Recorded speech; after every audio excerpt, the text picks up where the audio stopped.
Hi friends, welcome back to the Saffron Box. I'm Yamini Sharma, and today in this short video I'm going to be talking about the upcoming solar eclipse. Now this solar eclipse, which is the first of this year of 2024, is going to take place on the 8th of April 2024. The next one is going to happen on the 2nd of October 2024, right? So these are the two solar eclipses. These are the two dates where the solar eclipses will occur. And if we look at the solar eclipse which is going to happen tomorrow, I'll talk about it, and I'll talk about how is it going to affect the rising signs, all the 12 signs, all the 12 ascendants, and what is it that you need to take care of while this eclipse is on, right? So first and foremost, this eclipse is not visible in India. So the entire South Asian region, the eclipse is not at all visible. So there is no Sutak, which is valid for all of us. But at the same point in time, whenever there is a celestial event, whenever eclipses occur, because please understand that eclipses involve the sun and the moon, right? So whenever these two luminaries are getting affected by any event, we always take precautions, we always keep things in mind, because whenever the luminaries are affected, a lot of things get affected in our lives, whether the eclipse is visible to us or not, right? And regarding where all it is visible, the total solar eclipse will be visible in Canada, Mexico, and the US. More or less, the Northern American side, the parts of Northern America will also see the partial solar eclipse, right? So there are certain things which we need to keep in mind whenever we are talking about a solar eclipse. First of all, solar eclipses or lunar eclipses for that matter, whenever they take place, they're a very good opportunity for you to get rid of excessive ego, excessive anger, or anything which is not serving you well. So if you decide to let go of any negativity around you, with you, during the eclipse, it really uh, matters. It really works, I would say, and I've seen it personally as well, right? So eclipses are a very good time for transformation.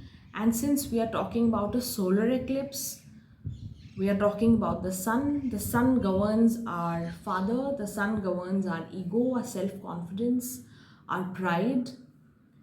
So if you're going through a rough patch with your father, your relationship with your father is strained, or you are somebody who has a lot of overconfidence, though it takes a lot of time to realize that you're very overconfident, or there are ego issues which you are in with somebody, with your partner, with your friends, or anybody in and around you, with your near and dear ones, this is a very good opportunity to introspect and let go of what is not serving you. Because what is not serving you is becoming toxic for you, and that is something which you need to shed down, right? So, solar eclipses are a perfect opportunity for doing so. Now, if we talk about the eclipse which is happening tomorrow, see, Sun is transiting through the sign of Pisces. Rahu is also there. That's how the eclipse is happening. So, Moon will also be transiting through or over the Sun. That is when the eclipse takes place, right? So, Sun, Moon, and Rahu are together in the sign of Pisces when this eclipse occurs.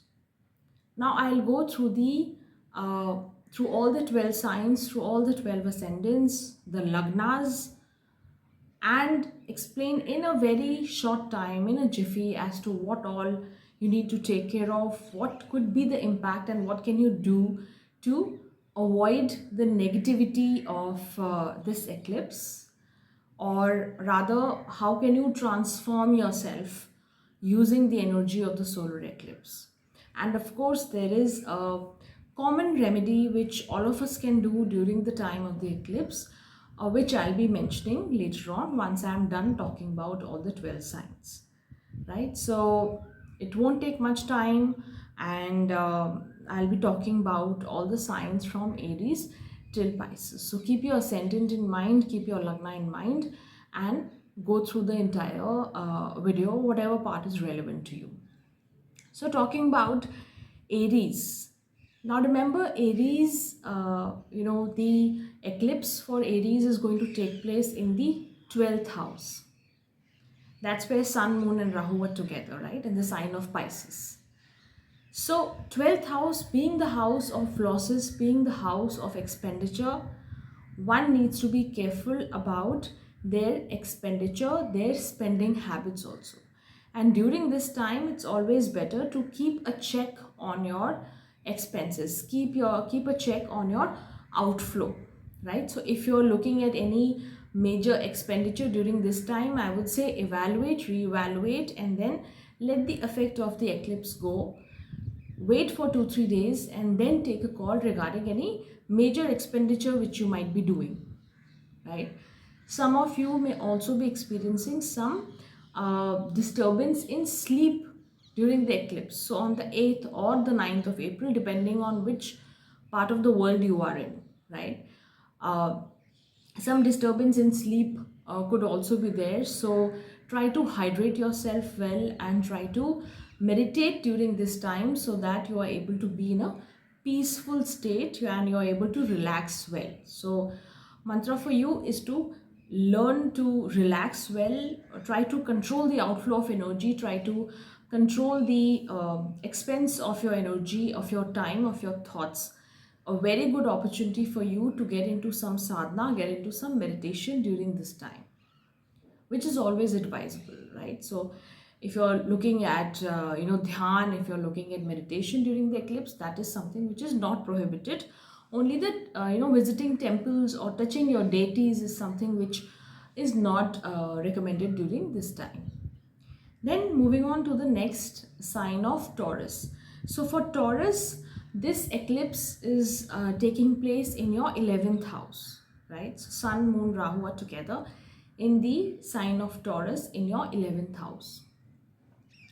There could be some differences, some conflicts, or something which causes dissatisfaction in your friend circle or in your social circle, right? So be a little prepared for that.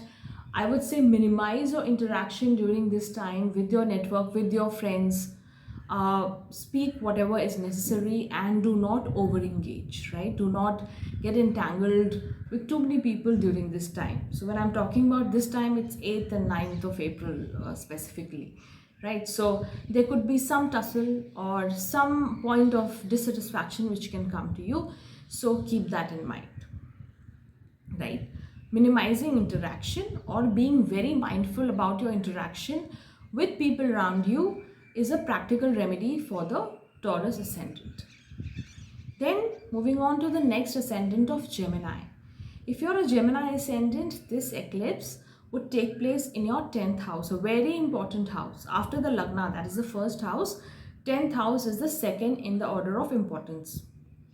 So the eclipse taking place in the 10th house, which governs your work area, which is the karma sthan for you, which governs your your bosses, your superiors, the authority, the name, fame, the reputation which you have.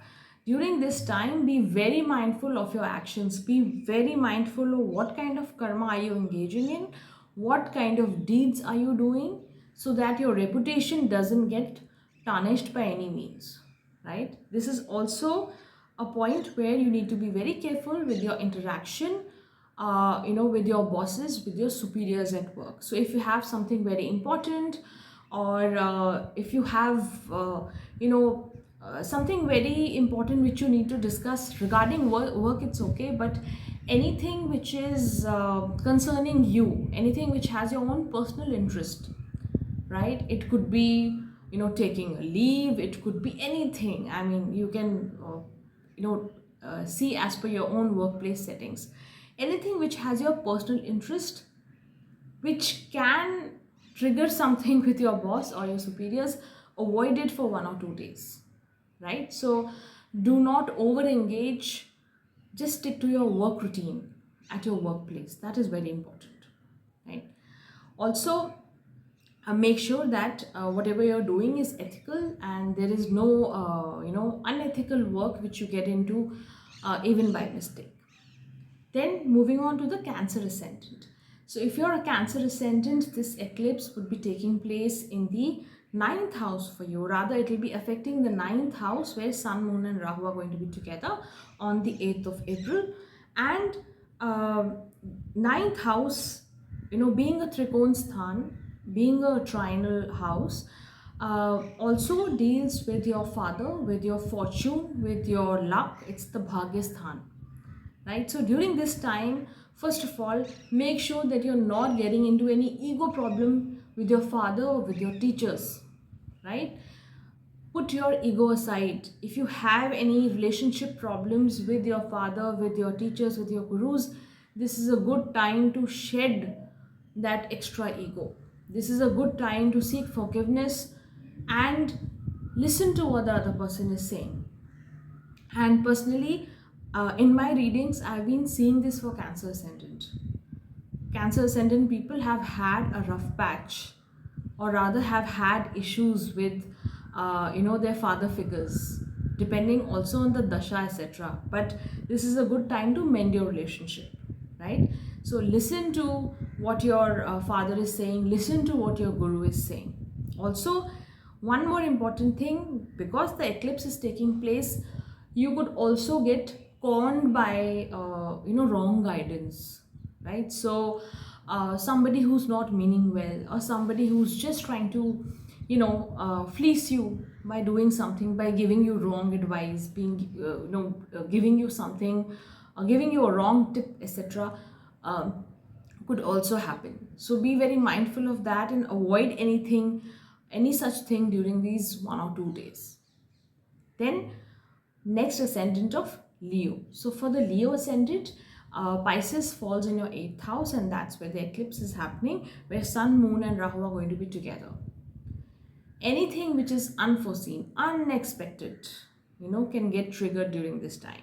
So this is a time to be very very careful while driving, while doing anything which is risky, right? So avoid any risky things, avoid getting into any road rage, or anything where you can get into trouble, right? So whatever is unknown, whatever is uncharted till now, just leave it aside for 1 or 2 days and take it up later, right? So this is a time to be very careful regarding your overall well-being, especially since your Lagnesh, that is Sun, is also involved here. So for the Leo ascendant, the eclipses actually matter quite a bit, because your Lagnesh, that is Sun, Surya, is involved in the solar eclipse, is getting eclipsed, right? Then moving on to the next ascendant of Virgo. So if you're a Virgo ascendant, this eclipse is going to take place in the 7th house of your birth chart. So Sun, Moon, and Rahu are going to be together in the 7th house of your birth chart. Time to take care of your marriage, time to take care of your spouse. So whatever you are communicating, how you're dealing with your spouse, some flash of anger, some flash of aggression can cause issues. So this is a time to be very careful while handling your marriage, while handling your spouse or your business partners, also other people also, right? So regarding all your relationships, you need to be careful here. So whatever you want to communicate, think over it. I would advise, think over it for 1 or 2 days, and then maybe if you want to communicate something important or something which you've been feeling, which you've been keeping in your heart for a long time, wait for it, think, collect your thoughts, and then communicate or talk about it maybe 2-3 days hence, but not during this time of the eclipse, right? So relationships have to be seen, your communication in the relationships has to be checked, has to be very good. So I would say keep your communication at the minimum level during this time. Then moving on to the Libra ascendant. If you're a Libra ascendant, the sign of Pisces falls in your 6th house, where the eclipse takes place, where Sun, Rahu, and Moon are together.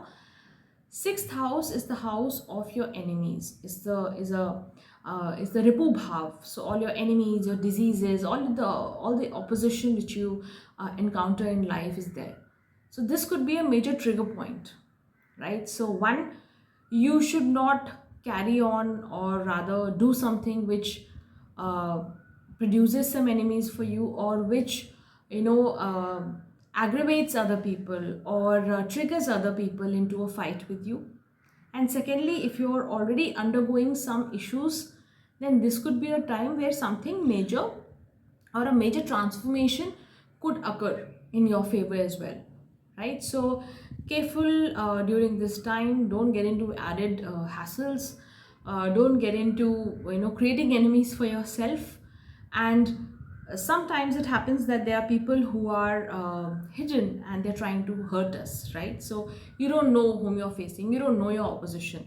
This could be a time where that opposition comes up. You are able to see whom you're opposing, whom you're fighting, who's causing troubles for you, right? So very delicate time for the Libra ascendant.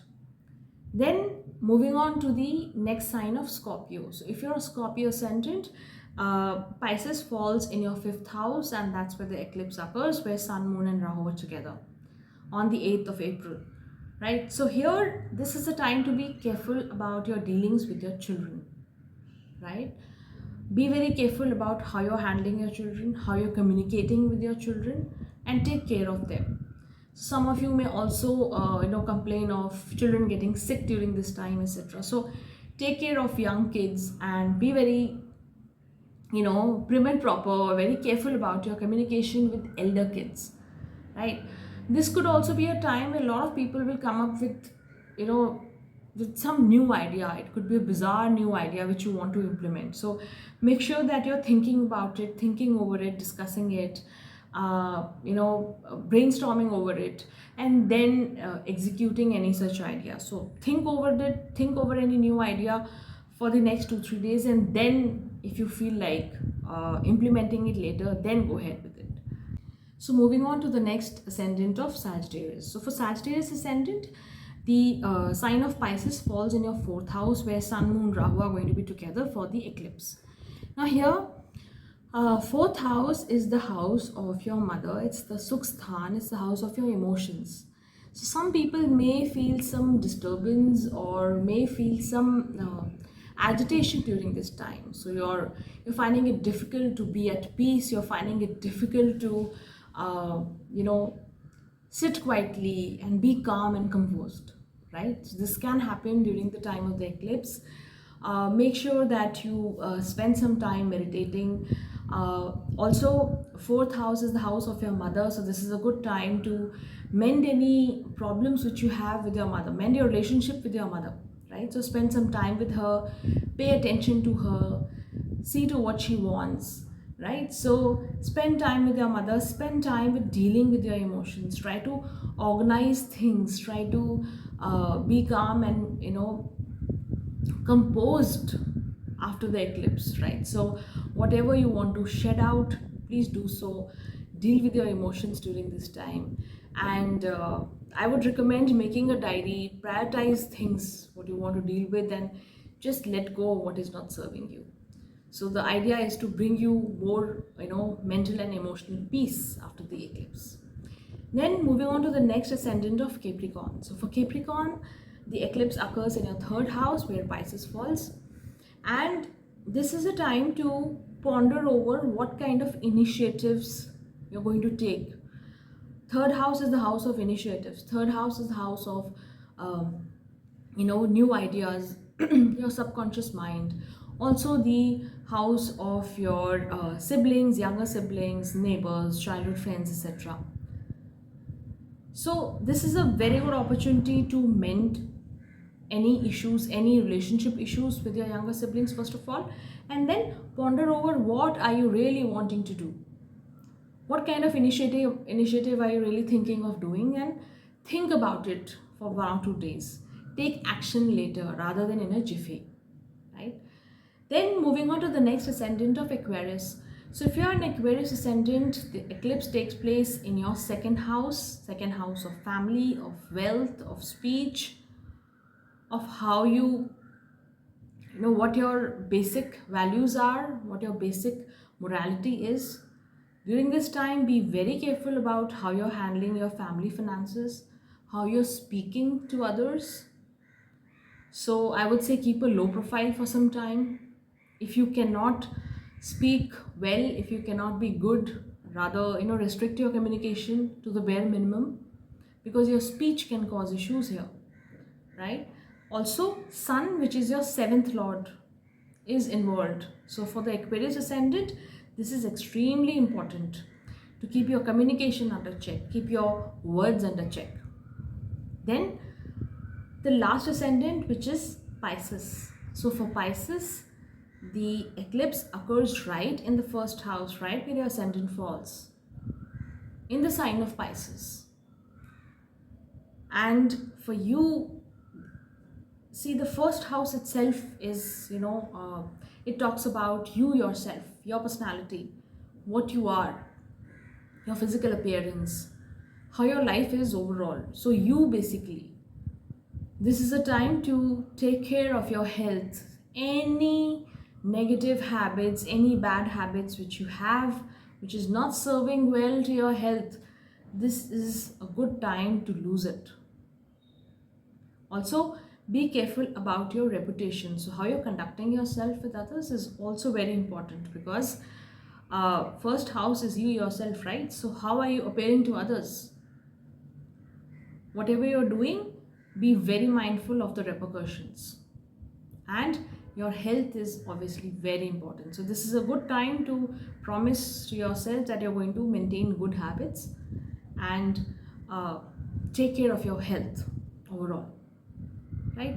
So now, as I've finished talking about all the 12 ascendants, what is it that we should do during the eclipse? So during the eclipse, it's a very good time to chant the Surya mantra, sit quietly, restrict communication. This is a time to spend on yourself, spend meditating, think about what is going around, and do not get into too much of conversation, into too many things during the solar eclipse, right? So don't engage too much.